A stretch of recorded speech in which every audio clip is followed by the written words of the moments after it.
جس زبان سے حرام لذت کو امپورٹ کیا جا رہا ہو، بس وہی زبان اگر تلاوت کرتی ہے، دین کی دعوت دیتی ہے، تو اللہ تعالیٰ کا ارشاد ہے وَمَنْ أَحْسَنُ قَوْلًا مِّمَّنْ دَعَا إِلَى اللَّهِ۔ پوری کائنات میں زبان جو گفتگو میں مشغول ہے، میاں بیوی سے، بال بچوں سے، تجارتی گفتگو ہے، تمام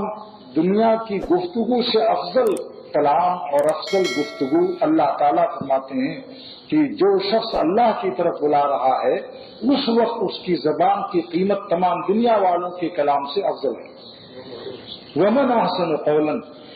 اللہ تعالیٰ فرماتے ہیں اس شخص کی بات سے بڑھ کر کس کی بات ہوگی؟ وَمَنْ أَحْسَنُ قَوْلًا، یعنی سارے عالم کی گفتگو ایک ترازو پر رکھ لو، سارے عالم کی گفتگو ایک ترازو پر رکھ لو، بات چیت، اور ایک کلے پر وہ اس شخص کی بات رکھ لو جو اللہ تعالیٰ کی طرف اپنے بھائیوں کو بلا رہا ہے، تو اللہ تعالیٰ کا فیصلہ یہ ہے وَمَنْ أَحْسَنُ قَوْلًا مِّمَّنْ دَعَا إِلَى اللَّهِ۔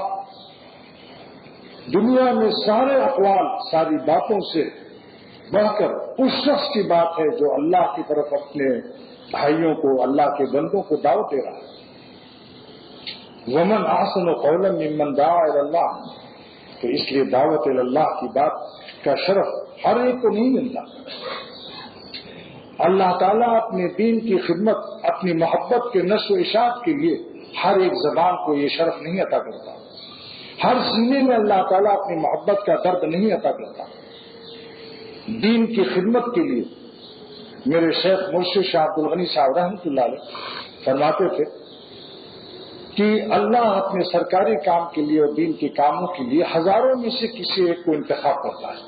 ہزاروں میں سے،